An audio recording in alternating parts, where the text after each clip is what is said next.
السلام علیکم لسنرز، شروع کرتے ہیں آج کی سٹوریز اللہ کا بابرکت نام لے کر جو انتہائی عالی رتبہ اور بہت جلیل القدر ہے۔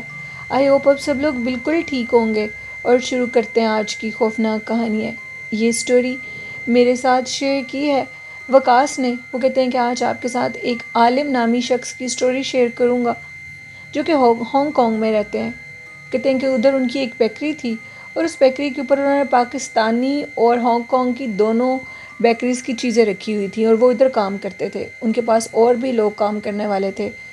ایک دن وہ کہتے ہیں کہ میں نے اپنے ورکرز کو کہا کہ تم لوگ آج چھٹی کر کے چلے جاؤ جلدی، اور میں شاپ خود ہی بند کر کے چلا جاؤں گا۔ جیسے ہی وہ ورکرز وہ چلے گئے تو وہ جو بیکری کا مالک تھا کہتے ہیں کہ مجھے اچانک سے اوپر والے پورشن سے عجیب سی چلنے پھرنے کی آوازیں آنے لگیں۔ میں کافی حیران ہوا کہ میں نے ورکرز کو تو چھٹی دے دی ہے، تو پھر اوپر کون ہے؟ میں نے اپنے کام کو ایک سائڈ پہ کیا اور اوپر جا کر دیکھا۔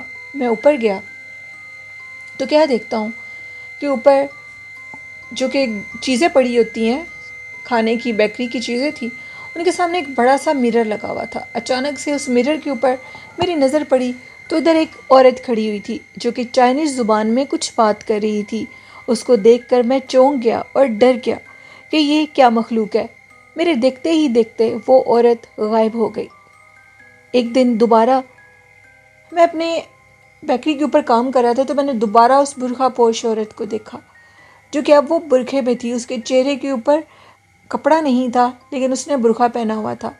میں نے اپنے ایک دوست سے پوچھا اور کہا کہ یہ مجھے کافی عرصے سے یہ چیز نظر آ رہی ہے۔ وہ جو لڑکا تھا جس کی وہ بیکری تھی وہ کافی مضبوط اعصاب کا تھا، اور وہ کہتا ہے کہ پھر میں نے آخرکار کسی سے پوچھا تو انہوں نے کہا کہ یہاں پر بہت پرانے جنات ہیں جو کہ اس جگہ پر رہتے ہیں، لیکن وہ کسی کو نقصان نہیں دیتے بلکہ لوگوں کی مدد کرتے ہیں۔ یہ سٹوری تھی وقاص احمد کی جو کہ انہوں نے یو کے سے شیئر کی۔ بہت شکریہ وقاص۔ بڑھتے ہیں آج کی دوسری خوفناک کہانی کی طرف۔ یہ کہانی انڈیا سے شیئر کی ہے دھامی نے۔ دھامی کہتے ہیں کہ میں آپ کے ساتھ ایک اور خوفناک واقعہ شیئر کرنا چاہتا ہوں۔ یہ انہی چاروں دوستوں کا واقعہ ہے جو کہ میرے ساتھ ہوتے ہیں۔ میرے یہ چاروں دوست جو کہ ان کے ساتھ میں کام میں تو نہیں ہوتا لیکن جو فری ٹائم ہوتا ہے وہ ہم لوگ اکٹھے گزارتے ہیں۔ میرے ان چاروں دوستوں نے ایک فلیٹ رینٹ پہ لیا، اور اس فلیٹ کو اس فلیٹ میں وہ کہتے ہیں کہ 2 سے 3 روم بنے ہوئے تھے۔ ایک ایک روم کا وہ فلیٹ تھا جس میں انہوں نے وہ تینوں فلیٹ رینٹ پہ لیے اور ادھر ایک فیکٹری کا کام شروع کیا۔ وہ کہتے ہیں کہ اس فلیٹ کے دونوں اطراف میں خالی پلاٹس تھے اور باہر ایک چوکیدار کو انہوں نے رکھا جو کہ فلیٹس کا نقشہ تھا وہ کافی عجیب الجھا دینے والا تھا، کافی خوفناک سا تھا۔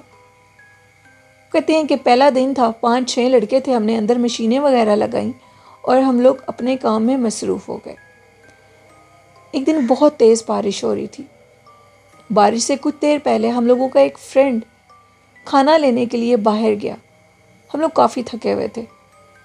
اچانک ہمارا وہ دوست کہتا ہے واپس آنے پہ کہ اچانک سے میری فلیٹ کی سب سے اوپر والی چھت پر نظر پڑی، اور نظر پڑی تو کیا دیکھتا ہوں کہ ایک عورت ہے جو کہ سرخ لباس میں ہے اور اوپر بارش میں نہا رہی ہے، جس کو میں کافی دیر دیکھتا رہا، اور وہ چھت میں بارش کے اوپر نہا رہی تھی۔ خیر میں کھانا لینے کے لیے چلا گیا، واپس آیا تو اوپر کچھ بھی نہیں تھا۔ اس نے آ کر یہ سارا ماجرا ہمیں بتایا اور یہ کہا کہ میں نے اس لڑکی کو دیکھا جو کہ سرخ لباس میں تھی اور اوپر بارش میں نہا رہی تھی، جس پہ میرے دوسرے فرینڈ نے اپنے اس دوست سے کہا کہ اس کو اب مت دیکھنا، ہو سکتا ہے کہ وہ جو ہم لوگوں کا باہر چوکیدار بیٹھا ہے وہ پٹھان ہے اور شاید یہ اسی کی فیملی ہو، ہم لوگ نہیں جانتے، شاید وہ سب سے اوپر والے پورشن میں رہتے ہوں، اور اگر تم نے پٹھان کی بیوی کی طرف دیکھا تو ہو سکتا ہے وہ تمہیں جان سے مار دے، ایسی حرکت دوبارہ نہ کرنا۔ کہتے ہیں کہ کچھ دن گزر گئے، کچھ دن کے بعد دوبارہ بارش کا موسم تھا، بارش ہو رہی تھی۔ ہم سارے دوست فیکٹری کے کام کو ختم ہونے کے بعد ہم لوگ گھر جانے لگے تو ہم لوگوں کا جو سب سے اوپر والا گودام تھا اس سے پانی لیکیج ہو رہی تھی، پانی کی بارش کی وجہ سے۔ ہم لوگوں نے سارے راستے دیکھ چھوڑے کہ ہم لوگوں کو سب سے اوپر گودام میں جانے کا جو راستہ ہے پانی روکنے کا، سب سے اوپر چھت پہ جہاں ہمیں وہ عورت نظر آئی، وہاں پر جانے کا کیا راستہ ہے؟ وہاں پر جانے کا کوئی راستہ نہیں تھا۔ سارے راستے بند تھے، تو وہ عورت جاتی کہاں سے تھی؟ اب ہم لوگ گودام کو اس طرح چھوڑ کر بھی نہیں جا سکتے تھے، ساری فیکٹری خراب ہو جانی تھی، پانی مسلسل لیک ہو رہا تھا بارش کا۔ ہم لوگ نیچے اترے، میں نے اپنے باقی دوستوں کو کہا کہ تم لوگ گاڑی میں بیٹھو، میں پٹھان سے بات کرتا ہوں جو کہ چوکی دار تھا۔ کہتے ہیں کہ میں نے چوکی دار سے بات کی اور چوکی دار کو کہا کہ معذرت کے ساتھ یہ کہنا چاہتا ہوں کہ ہمیں اوپر جانے کا کوئی راستہ نہیں ملا، اور اوپر تمہاری فیملی بھی ہوتی ہے۔ تو اس نے کہا میری فیملی کیسے ہوتی ہے، جس میں میں نے اس کو یہ کہا کہ میرے ورکر نے اوپر چھت پر ایک سرخ لباس میں عورت کو نہاتے ہوئے دیکھا تھا، تو اس لیے ہم نے سمجھا کہ وہ شاید تمہاری کوئی فیملی ممبر ہو۔ اس نے کہا میری فیملی تو پیچھے گاؤں میں رہتی ہے، یہ میری فیملی نہیں ہے، اور دوسری بات یہ کہ چھت پر جانے کا کوئی راستہ نہیں ہے، اس فلیٹ کی سب سے اوپر والے چھت پہ جانے کی کوئی سیڑھی نہیں ہے۔ اس بات نے مجھے برے طریقے سے چونکا دیا۔ اس دن بھی بارش ہو رہی تھی۔ میں اپنی گاڑی میں بیٹھا، میں نے اپنی گاڑی کے مرر سے اوپر کی طرف دیکھنا چاہا تو مجھے آج پھر سرخ دوپٹے میں ایک عورت نظر آئی جو کہ اوپر چھت کے اوپر گھوم رہی تھی۔ بارش تیز شروع ہو چکی تھی۔ چوکی دار جو کہ اسی فلیٹ کے آگے ایک چھوٹا سا روم تھا جس میں وہ سویا کرتا تھا، اب اس واقعے میں تسلسل شروع ہو گیا۔ اب وہ عورت بہت زیادہ تنگ کرنے لگی۔ نیکسٹ ڈے جب ہم فیکٹری میں آئے تو میرا ایک دوست واش روم میں گیا تھا، وہی دوست جس کو پہلے دن یہ عورت نظر آئی تھی۔ میرا وہ دوست یہ کہتا ہے کہ جیسے ہی میں واش روم کے اندر گیا تو واش روم کا دروازہ چونکہ میں بند کر چکا تھا، بند ہونے کے باوجود وہ دروازہ اس طرح تھا کہ جیسے وہاں پر کچھ نہیں، دروازہ وغیرہ شیشہ لگا ہو، اور باہر ایک عورت کھڑی ہوئی ہے جو کہ سرخ لباس میں ہے اور مجھے گھور کے دیکھ رہی ہے اور یہ کہہ رہی ہے کہ جلدی سے باتھ روم سے باہر نکل آؤ۔ اس کو دیکھ کر میرا سارا جسم کانپنے لگا اور اس نے اونچا اونچا شور مچانا شروع کر دیا۔ جیسے ہی ہم لوگ گئے تو وہ یہ کہہ رہا تھا کہ پہلے اس عورت کو ہٹاؤ، میں تب باہر آؤں گا، جو کہ ہمیں ادھر کوئی عورت نظر نہیں آ رہی تھی اور ہم لوگ کافی پریشان تھے کہ آخر ہمارے دوست کو کیا ہو گیا ہے۔ اسی کشمکش میں بہت مشکل سے اس سے دروازہ کھلوایا، اس کو شدید بخار ہو گیا اور اس کے بعد ہمارا وہ دوست فیکٹری میں نہیں آیا۔ کچھ دن کے بعد میں خود اپنی جو فیکٹری کی مشینیں تھیں ادھر قریب کھڑا کوئی کام کروا رہا تھا، تو مجھے یہ محسوس ہوا کہ جیسے میرے سامنے ایک عورت کھڑی ہو۔ اس کو میں نے اپنا وہم جان کر اس چیز کو جھٹلا دیا، لیکن میں نے باقاعدہ طور پہ دیکھا کہ سرخ لباس میں ایک عورت فیکٹری کے مشینوں کے بالکل سامنے کھڑی مجھے گھور رہی ہے۔ میں بہت خوف زدہ ہوا اور جھٹ سے نیچے کی طرف چلا گیا۔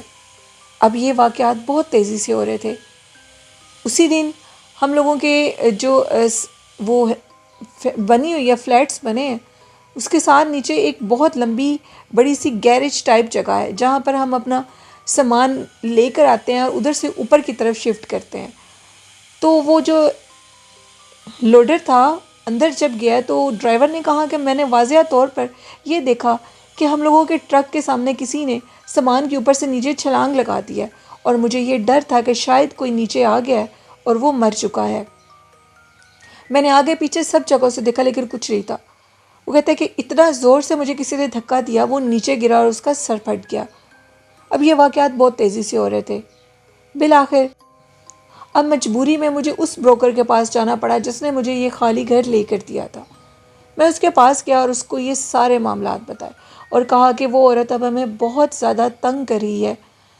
اس نے کہا کہ آپ کی بات سچ ہے، آپ سے پہلے جن دو لوگوں نے اس گھر کو لیا تھا ان کے مطابق بھی ادھر سرخ لباس میں ایک عورت نظر آتی تھی، لیکن ان کے ساتھ اتنے سنگین واقعات پیش نہیں آئے، شاید وہ اس گھر کو جلدی چھوڑ کر چلے گئے تھے۔ اس پورے واقعے کے پیچھے ایک کہانی ہے جو کہ آج سے 10-15 سال پہلے پیش آئی۔ یہاں قریب میں ایک گھر تھا جہاں ایک لڑکا رہتا تھا اور اس کی نئی نئی شادی ہوئی تھی۔ ہماری اس فیکٹری کے بالکل بیک سائڈ پر ایک بہت بڑا ٹرکوں کا کہتے ہیں کہ جہاں پر ٹرک کھڑے کیے جاتے ہیں وہ بھی جگہ بنی ہوئی ہے۔ تو کہتے ہیں کہ وہاں پر وہ لڑکا گیا، اس کی کسی سے لڑائی ہو گئی۔ اس لڑکی کی شادی کو 1 سے 2 دن ہوئے تھے، اور وہ کہتے ہیں کہ اس کی جو بیوی تھی وہ گھر اس کا انتظار کر رہی تھی، اور اس لڑکے کی لڑائی میں ڈیتھ ہو گئی، اس لڑکے کو مار دیا گیا۔ جیسے اس لڑکی نے یہ سنا کہ اس لڑکے کو اس کے خاوند کو مار دیا گیا اور اس کی لاش آپ کے اس جو کہ جہاں پر آپ کی فیکٹری ہے اس کے ساتھ خالی پلاٹ سے ملی، تو یہ سنتے ہی لڑکی کو ہارٹ اٹیک ہوا اور اس کی بھی ڈیتھ ہو گئی۔ اور آج تک وہ سرخ لباس میں انہی 3 خالی جگہوں پر، جانی وہ 2 خالی پلاٹ جو کہ ارد گرد ہیں، اور وہ جو خالی کا وہ جو فیکٹری ہے اس میں یہ عورت گھومتی پھرتی لوگوں کو نظر آتی ہے، اور کچھ لوگوں سے ہم کلام ہوتی ہے جو کہ اس گھر میں آئے ہیں، اور ان سے کہتی ہے کہ میرا خاوند مجھے واپس لا دو، میں اس کا انتظار کر رہی تھی، تو آپ اس گھر کو چھوڑ دیں۔ پھر اسی بروکر نے مجھے ایک نیا گھر لے کر دیا جہاں پر ہم نے اپنے فیکٹری کا سامان شفٹ کیا۔ بہت مشکل کام تھا یہ، لیکن ہم لوگ آسانی سے شفٹ ہو گئے۔ یہ سٹوری دھامی نے شیئر کی تھی۔ دھامی کہتے ہیں کہ یہ آج سے واقعہ کافی پرانا، لیکن میں آپ کے ساتھ شیئر کرنا چاہتا تھا۔ بہت شکریہ دھامی اپنی سٹوری شیئر کرنے کے لیے۔ تو بڑھتے ہیں آج کی لاسٹ خوفناک کہانی کی طرف۔ یہ کہانی کراچی سے شیئر کی ہے شفیق نے۔ شفیق کہتے ہیں کہ میرا ایک بہت بڑا فارم ہاؤس ہے، میرا ادھر آنا جانا بہت کم ہے کیونکہ میرے اوپر بزنس کا بہت زیادہ لوڈ ہے، جس کی وجہ سے اس فارم ہاؤس میں میری فیملی بہت کم رہا کرتی ہے۔ وہاں پر میرا ایک بہت ایماندار نوکر ہے جس کو میں نے ادھر رکھا ہوا ہے، اور میرا وہ نوکر ادھر بھی میرے کچھ معاملات ہیں بزنس کے جہاں پر وہ میرا ساتھ وغیرہ دیتا ہے اور وہ ادھر کام کرتا ہے۔ ہمارے اس فارم ہاؤس کے بالکل 4 سے 5 وہ کہتے ہیں گھر وہ جو فارم ہاؤس جو بھی ہیں چھوڑ کر آگے ایک بہت بڑا قبرستان ہے۔ اچانک سے ادھر ایک یہ کام شروع ہو گیا کہ جب بھی ادھر جو ارد گرد کے گھر تھے وہاں پر کسی کی ڈیتھ ہوتی تھی تو میرا نوکر یہ کہتا ہے کہ میں کیا دیکھتا ہوں کہ رات کے ٹائم وہ جو ونڈو کھلی ہوتی ہے اور وہ کام وغیرہ کر رہا ہوتا تھا، کہ میں باہر روڈ سے ایک شخص کو قبرستان کی طرف جاتے ہوئے دیکھتا تھا۔ میں بہت حیران ہوتا تھا آخر یہ کون ہے۔ جب بھی کسی کی ڈیتھ ہوتی ہے تو یہ واقعہ پیش آتا ہے، کبھی وہ سفید لباس میں ہوتا ہے، کبھی وہ کالے لباس میں ہوتا ہے۔ میں اس کو مکمل طور پہ ایک مرد کا روپ کہہ سکتا تھا کہ وہ ایک مرد ہے۔ وہ کہتے ہیں کہ پھر جب کوئی مردہ اس کی ڈیتھ ہو جاتی تھی تو اس کی قبر کے ساتھ وہ کہتے ہیں کہ کچھ ایسا چھیڑا جاتا تھا اس کی قبر کو کہ ایسے لگتا تھا کہ مردے کو نکالا ہے اور اس کے کفن وغیرہ کو نکال لیا گیا۔ جب ان واقعات میں تسلسل ہونے لگا تو جب بھی قبرستان کے اس راستے سے کسی مردے کو دفنانے کے لیے لے کر جایا جاتا تو رات کے ٹائم میں ادھر کسی کو جاتے ہوئے دیکھتا تھا۔ قبرستان کے اسی راستے میں بالکل روڈ کے ایک سائڈ پر ایک پرانا برگد کا پیڑ تھا جو کہ بالکل میرے فارم ہاؤس سے نظر آتا تھا۔ وہ نوکر کہتا ہے کہ ایک دن میں نے ان کا پیچھا کیا کہ آخر یہ کون شخص ہے جو کہ قبرستان جاتا ہے اور اس کے بعد صبح اٹھتا ہے تو شور مچا ہوتا ہے کہ قبر کھلی ہوئی تھی، قبر کی بے رحمتی کی ہوئی تھی۔ میں نے اب کیا دیکھا، میں قبرستان میں اس کے پیچھے گیا۔ میرے مطابق وہ ایک مرد تھا لیکن وہ ایک عورت تھی، اور وہ عورت بالکل اب اس نئی بنی ہوئی قبر کے پاس گئی اور اس نے اس قبر کو کسی جانور کی طرح کھودنا شروع کر دیا۔ اچانک سے جو میرے ہاتھ میں ٹارچ تھی اس کی لائٹ اس تک کیسے گئی میں یہ نہیں جانتا۔ وہ عورت بڑی تیزی سے میری طرف اس دیکھا، وہ پلٹی جس کا چہرہ نہایت خوفناک تھا۔ وہ اور کوئی نہیں تھی، وہ ایک چڑیل تھی جو کہ برگد کے پیڑ کے اوپر رہتی تھی اور رات کے ٹائم مردوں کو نکال کر کھا جاتی تھی۔ صبح ہوئی تو پھر یہی شور مچا کہ مردے کے ساتھ بے رحمتی ہوئی ہے اور اس کی قبر کو کھولا گیا اور اس کی جو ڈیڈ باڈی کے سینٹر والا حصہ ہے وہ سارا خالی ہوتا ہے۔ میں نے ان کو کہا کہ میں نے ہمت کی اور میں نے جا کر دیکھا تو میں نے وہاں پر یہ ماجرا دیکھا۔ وہ کہتے ہیں کہ اس کے بعد انہوں نے ادھر ایک مولوی صاحب کو بلایا۔ مولوی صاحب نے اس جگہ کا جائزہ لیا تو انہوں نے کہا کہ اس برگد کے پیڑ کے اوپر ایک مردے کھانے والی چڑیل ہے جو کہ پہلے بھی ہوگی لیکن اب وہ کیوں اتنی ایکٹیو ہوئی ہے یہ کوئی نہیں جانتا، اس کو قید کرنا ہوگا۔ پھر وہاں پر ایک مولوی صاحب کو بلایا گیا اور ادھر سرخ رنگ کے دھاگے سے اس کو قید کر دیا گیا ادھر، لیکن اس جگہ کی اتنی وحشت ہے کہ میرے بچے اور فیملی بیوی جو میرے والدین ادھر جانا چھوڑ گئے، ایون کہ وہ نوکر بھی چھوڑ گئے۔ جو منظر اس نے دیکھا تھا وہ آج تک اس کو فراموش نہیں کر سکتا۔ تو یہ سٹوری تھی شفیق کی جو کہ ادھر نے کراچی سے شیئر کی۔ بہت شکریہ شفیق اپنی سٹوری شیئر کرنے کے لیے۔ یہ تھیں آج کی خوفناک کہانیاں۔ لسنرز کیسی لگیں آپ کو؟ اپنا فیڈ بیک مجھے ضرور دیجیے گا، اور والدین جیسی خوبصورت نعمت کی قدر کریں، ان سے محبت کریں، اور میرے اس چینل نیلم وائس آفیشیل کو سپورٹ کریں، یعنی چینل کو سبسکرائب کریں۔ قرآن پاک، نماز اور درود شریف کو زندگی کا حصہ بنائیں تو کامیابی ضرور آپ کے قدم چومیں گی۔ اسی کے ساتھ اپنی ہوسٹ نیلم یاسین کو اجازت دیجیے۔ دعا میں یاد رکھیے گا۔ اللہ حافظ۔